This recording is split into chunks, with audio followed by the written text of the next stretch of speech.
All right, hey everyone, and welcome back to Presentation Channel. Today we're going to talk about a game that I'm pretty sure every single one of us has played, but its real story, it's so wild you'd think it was made up.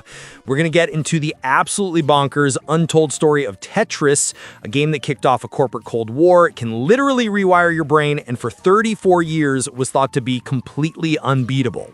So listen to that. That's the sound of history being made. On December 21st, 2023, a 13-year-old kid from Oklahoma, Willis Gibson, was sitting there hyperventilating in front of his screen. Why? Because he'd just done something that no human being had ever done before. And that right there is the big question we're tackling today. How in the world do you win a game that's built to go on forever? Well, to figure that out, we've got to unpack a story that has everything. We're talking Soviet agents, billion-dollar legal battles, and a bizarre gaming technique that just completely rewrote the rulebook. Okay, so to really understand what Willis Gibson pulled off, we first have to talk about what beating a game like Tetris even means. See, we're not just talking about getting a high score here. No. We are talking about playing so hard for so long that the game's own code just gives up. This is basically the true final boss for a ton of old arcade games. I mean, they were designed to just eat your quarters forever, right? So the only way to really win was to play so perfectly that you literally crashed the system. Think of like landing a technical knockout against the machine itself. For as long as anyone can remember, level 29 was it. That was the wall. The game speed completely maxes out and the pieces just fall so incredibly fast that it was believed to be physically impossible for human reaction time to keep up. For decades, that was the end of the line, period. So how did players finally break through that wall? This is where things get really wild. Around 2020, this new technique called rolling starts to emerge. It's this crazy, almost athletic way of holding the controller that lets you input moves way faster than was ever thought possible. This one single physical change just blew the game wide open. And this is what happened. Using that rolling technique, Willis Gibson played for 38 minutes straight. He just annihilated level 29, powered through these bizarre glitched out levels with names like Dusk and Charcoal, and went all the way to level 157. He cleared one final line and the screen froze. For the first time in 34 years, a human being had officially beaten Tetris. But believe it or not, this incredible achievement is just the latest twist in a story that is way more dramatic than a simple block game has any right to be. To really get Tetris, we have to go all the way back to its very beginning inside the Soviet Union. And trust me, this is where the story just goes completely off the rails. So, picture it. It's 1985. A Soviet computer scientist, Alexey Pajitnov, creates this perfectly simple, addictive little game.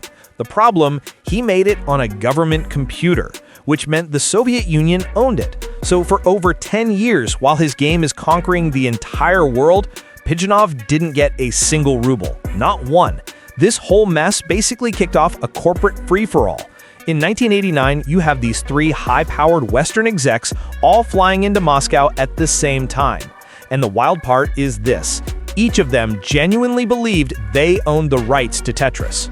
Robert Stein from Andromeda thought he had the rights because he had negotiated early with the Soviets, even though his contract wasn't fully approved.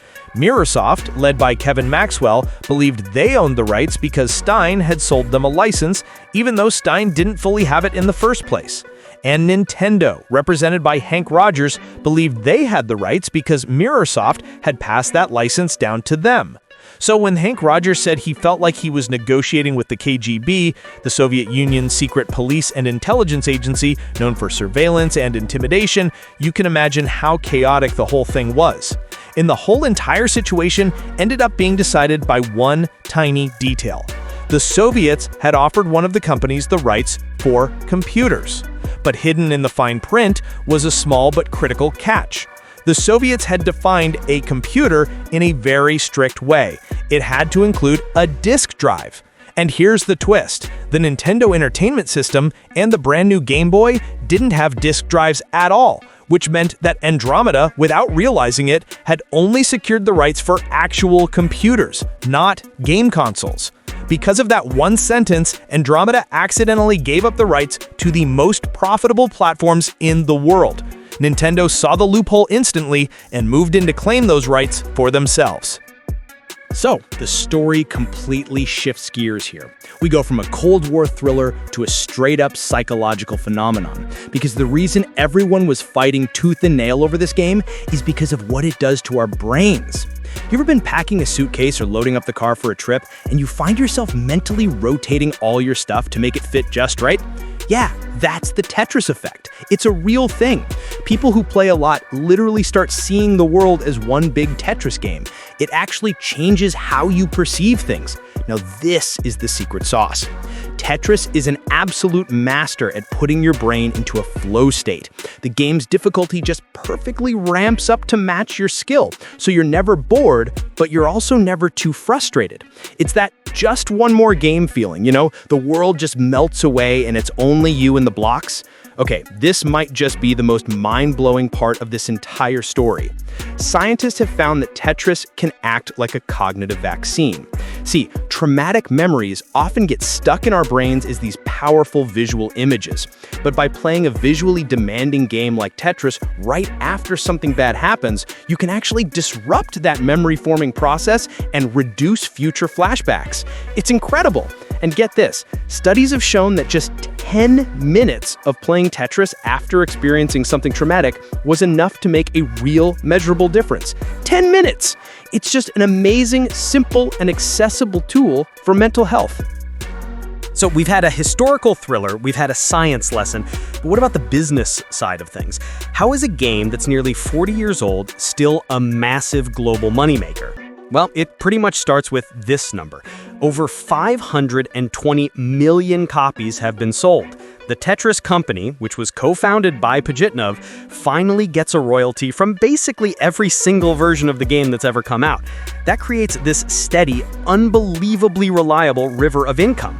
The sheer scale of this is it's hard to wrap your head around. It's been on over 70 different platforms. Just think about that for a second. It went from a clunky Soviet computer all the way to your phone, VR headsets, you name it. The fact that Tetris can be anywhere and everywhere is the real secret to its financial success. And here's how they stay on top today. In the chaotic Wild West of the mobile app market, the Tetris company did something really smart. They signed an exclusive long-term deal with a company called Play Studios. This move locks in a steady, predictable flow of cash for years to come, which in that market is a genius move. Which kind of brings us full circle, right? A 13-year-old kid showed the whole world that a limit everyone just accepted for 34 years was in fact totally breakable. It really makes you wonder, what other unbeatable games or unbreakable limits out there are just waiting for the next person to come along and prove us all wrong? What an incredible journey for such a simple game, huh? I mean, from a pawn in the Cold War to a legitimate tool for mental health. What part of this story just blew your mind the most? Drop a comment down below and let me know. I would love to hear some of your own Tetris memories too. And that's all for this video. If you enjoyed digging into the surprising story behind something you thought you knew, make sure you're subscribed for more. Thanks so much for watching.